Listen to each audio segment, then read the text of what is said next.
வணக்கம். இன்னைக்கு நாம ஒரு எளிய தமிழ் கதை மூலியமா இங்கிலீஷ் எப்படி கத்துக்கலாம்னு கொஞ்சம் ஆழமா பார்க்க போறோம். ஆமா, இது வெறும் வார்த்தைகளை மொழிபெயர்க்கிறது மட்டும் இல்ல. கரெக்ட். அந்த கதை வழியா ஆங்கிலத்தோட அமைப்பு அது எப்படி சில விஷயங்களை சொல்லுதுன்னு நாம சேர்ந்து அலசலாம். வாங்க ஆரம்பிக்கலாம். நிச்சயமா இது ஒரு நல்ல அணுகுமுறை. ஏன்னா ஒரு சின்ன கதையில கூட மொழி எப்படி வேலை செய்யுதுன்னு பார்க்கலாம். ஆமா, சொற்கள் மட்டும் இல்ல, வாக்கிய அமைப்பு, அப்புறம் இந்த டென்சஸ், அதாவது காலங்கள், காலங்கள் அதெல்லாம் எப்படி கதையோட போகுது, சின்ன வார்த்தைகள் எப்படி பெரிய அர்த்தம் கொடுக்குதுன்னு பார்க்கலாம். உங்க இங்கிலீஷ் புரிதலுக்கு இது கண்டிப்பா ஹெல்ப் பண்ணும். சரி, அப்போ கதைக்குள்ள போலாம். முதல்ல 3 ஆட்டுக்குட்டிகள் இருக்காங்க வைக்கோல் வீட்ல. Shirley, Pearly, Curly. ஆமா, 3 ஆட்டுக்குட்டிகளும் அன்பான சகோதரர்கள். அவங்க அழகான ஒரு வைக்கோல் வீட்ல வாழ்ந்து வந்தாங்க. இங்க வாழ்ந்து வந்தாங்க அப்படிங்கிறது அது ஆங்கிலத்துல லிவ்ட். ஆமா, லிவ்ட் அது இறந்த காலம், பாஸ்ட் டென்ஸ், பாஸ்ட் டென்ஸ்னு சொல்லுவோம். இது ஏன் முக்கியம்னா கதை இப்ப நடக்கல, முன்னாடியே நடந்து முடிஞ்ச ஒண்ணுன்னு இது தெளிவா சொல்லுது இல்லையா? அதேதான், இதுதான் கதைகளோட அடிப்படை. அந்த இறந்த காலம்தான் கதைக்கு ஒரு அடித்தளம். அப்புறம் பாருங்க, ஸ்ட்ரா ஹவுஸ், அதாவது வைக்கோல் வீடு. அப்புறம் பிரதர்ஸ், சகோதரர்கள், இதெல்லாம் நவுன்ஸ், அதாவது பெயர் சொற்கள். யார பத்தி எதை பத்தின்னு சொல்றது. ஆமா, இதுல இன்னொரு விஷயம், இங்கிலீஷ்ல சிங்குலர் ப்ளூரல் ஒருமை பன்மை வித்தியாசம் முக்கியம். Brother, brothers, goat kid, goat kids. சரி சரி. அடுத்து முக்கியமா ஓநாய் வருது. ஆமா, வில்லன் என்ட்ரி. ஒரு நாள் ஒரு தந்திரமான ஓநாய் அவங்க வீட்டுக்கு பக்கத்துல குடி வந்துச்சான். இங்க தந்திரமான கனிங். ஆமா, கன்னிங், இந்த மாதிரி வார்த்தைகள், அதாவது அட்ஜெக்டிவ்ஸ், பெயரடைகள், இது கேரக்டருக்கு ஒரு உயிர் கொடுக்குதுல்ல. கண்டிப்பா. வெறும் வுல்ஃப்னு சொல்றதை விட கண்ணின் வுல்ஃப்னு சொல்றப்போ அதோட குணம் நமக்கு தெரியுது. அந்த குணம்தான் அடுத்த சம்பவத்துக்கு காரணம். ஆமா, அத பார்த்த சகோதரர்கள் பயந்து போயிட்டாங்க. இங்க பயந்து போயிட்டாங்க அப்படிங்கிறது கரெக்ட், ஸ்கேர்ட். இது ஆடுகளோட உணர்ச்சி. இது மாதிரி குணத்தையும் கன்னிங் உணர்ச்சியையும் சொல்ற வார்த்தைகள் மொழியில ரொம்ப முக்கியம். தகவலை தாண்டி அந்த உணர்வு கடத்துது. அதேதான், அந்த பயம்தான் அவங்கள அடுத்த ஸ்டெப் எடுக்க வைக்குது. ஆமா, பெரிய ஆடு எச்சரிக்குது. அந்த ஓநாய் நம்மள எப்ப வேணா பிடிச்சு சாப்பிடலாம், இங்க சாப்பிடலாம் அப்படிங்கிறதுக்கு கேன் ஈட்னு வருது. Can eat. இந்த கேன் மாதிரி வார்த்தைகள், அதாவது மாடல் வெர்ப்ஸ்னு சொல்றோமே, அது ஒரு சாத்தியக்கூறு, ஒரு பாசிபிலிட்டியை காட்டுது இல்லையா?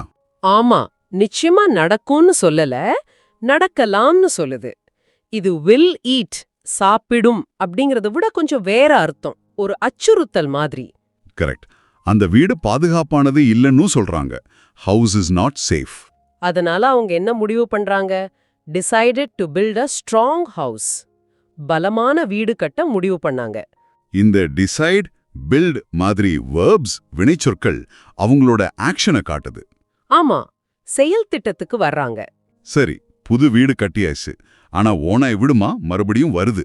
ஆமா, வீட்டு கதவை தட்டுச்சான். knocked the door. அப்புறம் மிரட்டுது. ஏய், கதவை திறக்கறீங்களா இல்லையா? ஆமா, வீட்டை உடைச்சுக்கிட்டு உள்ள வந்துருவேன்.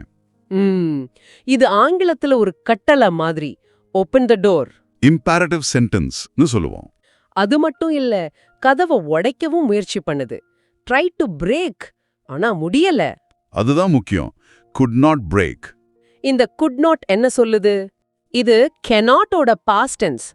கடந்த காலத்துல அதால முடியலன்னு சொல்லுது.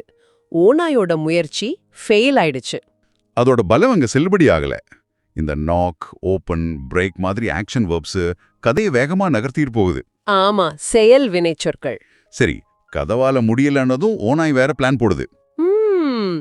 புகைப்போக்கி வழியா, கூரை மேல ஏறி புகைப்போக்கி வழியா உள்ள நுழைய பார்த்துச்சு. இதுல பாருங்க, கூரை மேல, ஆன் த ரூஃப். அப்புறம் புகைப்போக்கி வழியா, த்ரூ த சிம்னி. இந்த ஆன், த்ரூ மாதிரி வார்த்தைகள் ப்ரெப்போசிஷன் சொல்றோமே, இட உருபுகள். ஆமா, இது ரொம்ப முக்கியம். எங்க எப்படி ஒரு செயல் நடக்குதுன்னு தெளிவா காட்டுது. இது இல்லாம புரியாது. ஆனா ஆடுகளும் சும்மா இல்ல, அவங்க ஒரு திட்டம் போட்டிருக்காங்க. ரொம்ப புத்திசாலித்தனமா, கிளவர் பிளான். நெருப்ப மூட்டி காத்துக்கிட்டு இருந்தாங்க. Lit a fire. அப்புறம் என்னாச்சு? ஓநாய் புகைப்போக்கி வழியா குதிச்சதும் நேர நெருப்புல, fell right into the fire. இங்க இன்டு த ஃபயர், உள்ளே விழுந்தது. அந்த இன்டு ஒரு ப்ரிப்போசிஷன் தான், ஒரு இடத்துக்கு உள்ள போறத குறிக்குது. சோ ஆடுகளோட புத்திசாலித்தனம் ஜெயிக்குது. ஆமா, கடைசியா அதான் நீதி. தங்களோட புத்திசாலித்தனத்தால ஓநாய விரட்டி அடிச்சிருச்சு. With their cleverness drove away the wolf. சமயோசிதமா திட்டம் போட்டா எதிரி பலசாலியா இருந்தா கூட நம்ம வெற்றி பெறலாம். இதுக்கு இங்கிலீஷ்ல if you plan wisely you can win even against a strong enemy அப்படின்னு சொல்லலாம். cleverness, plan wisely, win இதெல்லாம் தான் முக்கிய வார்த்தைகள். ஆக இந்த ஒரு சின்ன கதை மூலமா பாருங்க எவ்வளவு விஷயங்கள் கத்துக்க முடியுது. இறந்த காலம், பெயர்ச்சொல், பெயரடை, model verbs, action verbs, prepositions. ஆமா, இது வெறும் வார்த்தைகளை மனப்பாடம் பண்றதில்ல, மொழி எப்படி வேலை செய்யுது, எப்படி அர்த்தத்தை உருவாக்குதுன்னு புரிஞ்சுக்கிறது. சரி, இதெல்லாம் உங்க ஆங்கில படிப்புக்கு என்ன அர்த்தம் கொடுக்குது? நீங்க இந்த மாதிரி கதைகளை படிக்கும்போது இந்த மாதிரி விஷயங்களை கவனிக்க ஆரம்பிக்கலாம். ஆமா, வாக்கியம் இப்ப எப்படி இருக்கு, சப்ஜெக்ட் வெர்ப் ஆப்ஜெக்ட் பேட்டர்ன் எப்படி வருது, இறந்த காலம் எப்படி யூஸ் பண்றாங்க, இதெல்லாம் கவனிச்சாலே நீங்க சொந்தமா வாக்கியம் அமைக்கிறதுக்கு ரொம்ப உதவியா இருக்கும். நீங்களே கூட இந்த ஆட்டுக்குட்டி கதைய நாம இப்ப பார்த்த சில இங்கிலீஷ் வார்த்தைகளை வச்சு சொல்லி பார்க்கலாமே. இது ஒரு நல்ல பயிற்சி. இதை யோசிக்கும் போது இன்னொரு கேள்வி வருது. உங்களுக்கு தெரிஞ்ச வேற எளிய கதைகள் இருக்கும் இல்லையா, அந்த கதைகளை வச்சு இதே மாதிரி மொழி வடிவங்களை, பேட்டர்ன்ஸ் உங்களால கண்டுபிடிக்க முடியுமா?